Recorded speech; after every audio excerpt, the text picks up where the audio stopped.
Olá, meus amores, tudo bem com vocês? Bom dia. Eu espero que vocês estejam bem. Vamos dar prosseguimento às nossas atividades, às nossas aulas gravadas, até que tudo volte ao normal e a gente possa novamente continuar com as nossas aulas online, tá bom? Então vamos lá. Na aula passada eu deixei para vocês uma atividade. Essa atividade vocês iriam resolver, né? Eu até orientei na resolução de algumas questões, mas a gente vai fazer a correção e a gente vai prosseguir para um próximo assunto, que é o período composto por coordenação, tá bem? Antes de nós prosseguirmos para esse assunto, nós vamos fazer a revisão de uma questão que me chamou bastante atenção e que eu acho que vocês ficaram em dúvidas, né? Então eu vou voltar nessa questão e aí a gente vai discutir a atividade e depois a gente vai avançar para o próximo assunto, tá bom? Vamos lá. Então vocês vão abrir o livro de vocês, tá? O livro didático de vocês aí na página 4. Rapidinho eu vou retomar e vou explicar. É importante você entender que nós vamos ter vários tipos de dicionários, vários tipos de verbetes, melhor falando, tá? No verbete que está aqui no texto 1, a gente vai ter um verbete de dicionário. Ele é um verbete mais geral, tá? Ele é um verbete que se destina a um público geral, como o próprio nome dele fala. Geralmente, essas informações, né, que compõem o verbete, elas são informações gerais. Então, ela vai se destinar a um público geral também, tá bem? Estudantes, professores, né? Qualquer pessoa que queira saber o significado, saber informações referentes àquela palavra, tá bem? Então, o texto 1, ele traz um dicionário geral. Agora, se vocês prestarem atenção, o texto 2, ele é também um tipo de verbete. Nossa, professora, é diferente, né? Até mesmo pela estrutura. Verdade, é diferente. Qual vai ser a principal diferença entre esses dois verbetes? É que enquanto o texto 1, o verbete 1, ele é um verbete geral, que possivelmente ele veio em um dicionário, o texto 2, ele é um verbete temático. Temático, exatamente, de tema, tá? E aí, você vai perceber, por exemplo, que o dicionário, o verbete temático, que é o texto 2, ele vai trazer informações mais detalhadas, mais aprofundadas relacionadas àquele tema. Então, se você, por exemplo, for no texto 1, você vai observar que ele vai trazer informações gerais, né? Pronúncia, né? Significado do samba, né? Ele vai trazer informações mais gerais. Aqui no dicionário temático, ele vai fazer uma abordagem diferente. Ele vai trazer informações do samba, um pouco da cultura, um pouco da influência do samba, como o samba ele se consolidou como um ritmo musical no nosso Brasil, né? E aí ele vai trazer todas essas informações. Por isso que a gente fala de dicionário temático, ou verbete temático, melhor falando, porque ele vai se aprofundar, ele vai dar informações mais aprofundadas sobre aquela palavra, tá bom? Então, aqui no texto 2, você vai observar maiores informações sobre o samba, tá bem? Vamos avançar.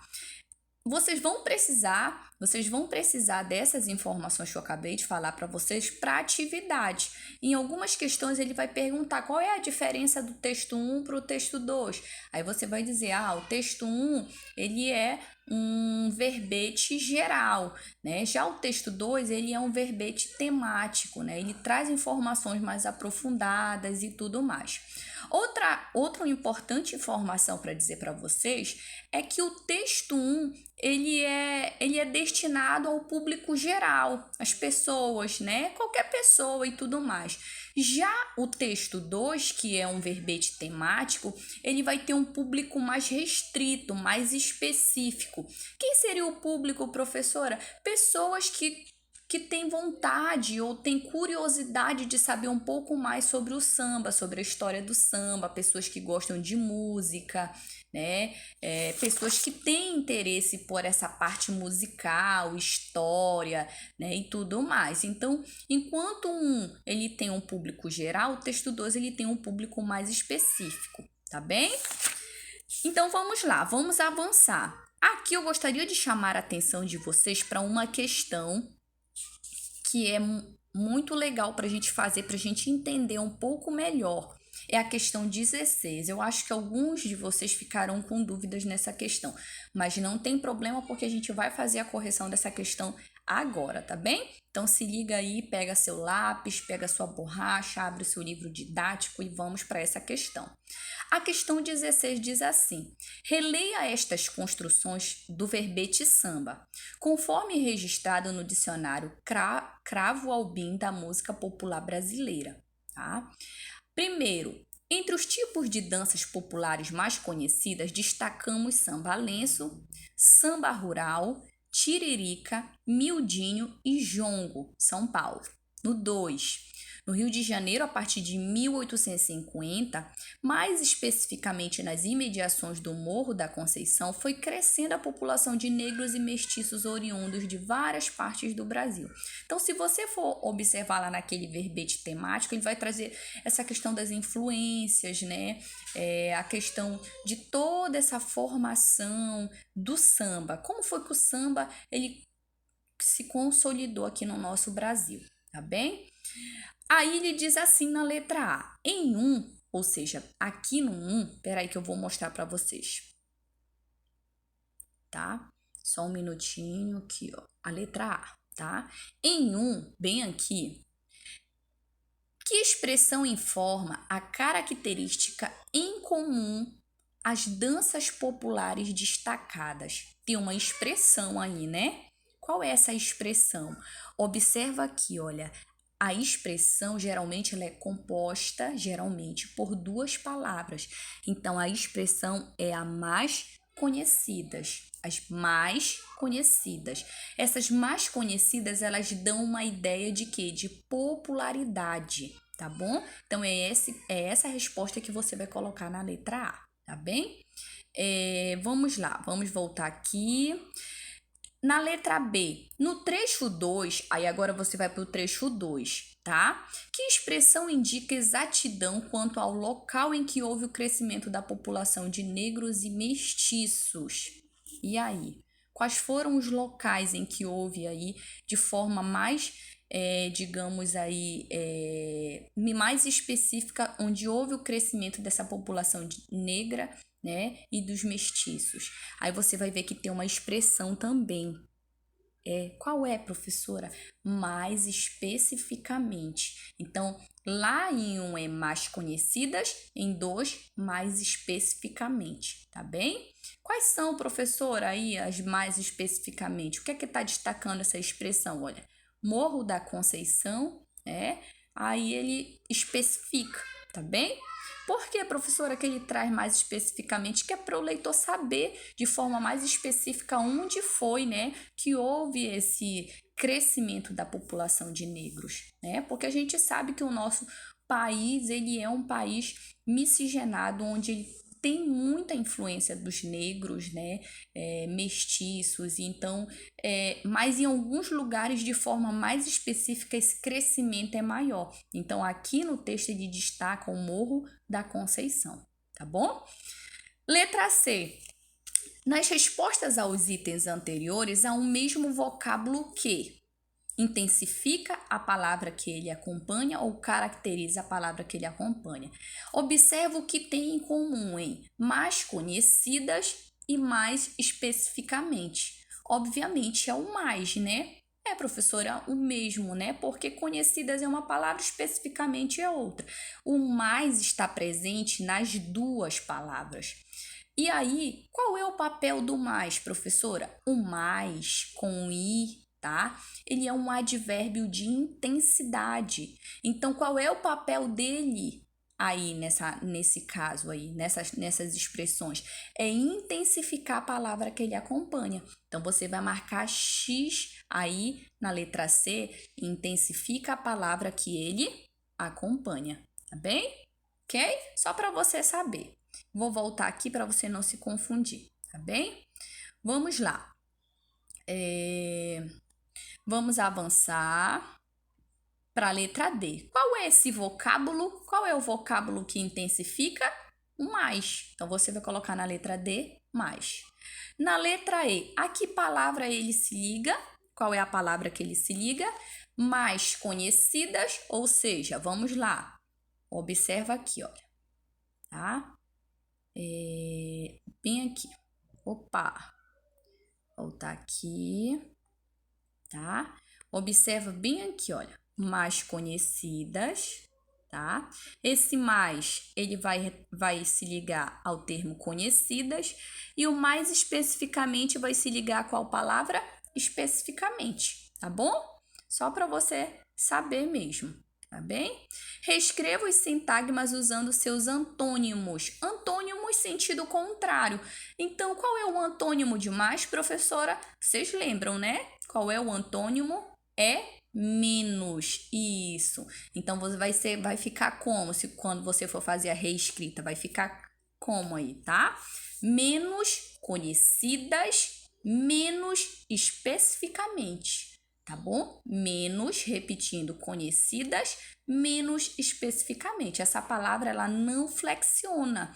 Não existe menos, é só menos mesmo, tá bom? Então, é menos conhecidas e menos especificamente, tá bem? Ok, vamos avançar? Deixa a professora ver quantos minutos de aula nós já estamos aqui. 11 minutos, dá para a gente avançar. Questão 17. Relacione os textos a seguir ao verbete de dicionário de língua geral, texto 1, ou ao verbete de dicionário temático, que é o texto 2, como eu falei para vocês, né? A. O verbete aborda termo técnico ou específico de uma área do conhecimento e apresenta informações aprofundadas. Qual é o que apresenta informações aprofundadas? É o texto 2, é o verbete temático, né? Muito bem. Letra B. O verbete apresenta definições e contextos de uso de um vocábulo ou descreve um conceito atribuindo a ele um conjunto de significados e exemplos. Qual é? Texto 1, né? É o verbete de língua geral aí, né? O dicionário de língua geral, tá bom? Muito bem, vamos avançar que tem mais duas questões.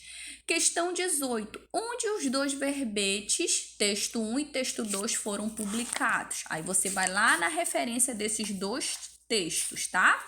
O texto 1, ele foi publicado aí, né? No dicionário Aurélio de língua portuguesa, né? Então, ele é um verbete de dicionário normal, geral. E o texto 2, ele é um dicionário temático. Ele foi publicado no dicionário Cravo Albim da música popular brasileira, né? Então, cada um foi publicado, né, em um local diferente. O 1 no Aurélio e o 2 no dicionário Albim da música popular brasileira, ok? Questão 19 para finalizar. Qual desses dois tipos de dicionários visa um público mais amplo? E qual o objetivo atender às necessidades de um público mais especializado? Justifica sua resposta. É aquilo que eu falei para vocês lá no início da aula. O dicionário, o verbete de dicionário, o texto 1, né? Ele vai se destinar a um público mais geral, né? Ele traz conceito, ele traz definições, né? As definições de samba, né? E tudo mais. Já o texto 2, que é um dicionário temático, ele vai se restringir a um público mais específico. Pessoas que têm interesse em conhecer a história do samba, as influências que contribuíram para a consolidação desse estilo musical, né, e tudo mais. Então, em um eu tenho um público geral, né, e em 2 um público mais restrito, mais específico, tá bom? Mas aí você justifica da forma que você achar melhor, tá bem, meus amores? A próxima aula que eu irei gravar vai ser sobre o nosso próximo assunto, que é período composto por coordenação, tá bom? Um assunto bem tranquilo, vocês vão gostar. A próxima aula eu vou utilizar um material diferente além do livro digital. O livro digital eu estou usando que é justamente para vocês acompanharem, para vocês irem fazendo as atividades, né? A gente está passando por toda essa situação aí, mas eu creio que tudo vai se resolver. Logo, logo a gente vai voltar para as nossas aulas online. Enquanto isso, eu peço que vocês contribuam da forma que vocês puderem. Façam as atividades, procurem ler o assunto, tá bom? Para que a gente possa prosseguir aí as nossas atividades, tá bem? Meus amores, eu vou finalizar por aqui. Eu espero que vocês tenham entendido. Qualquer dúvida, manda uma mensagem para a professora, tá bem? Tchau, tchau, fica com Deus e até o nosso próximo encontro.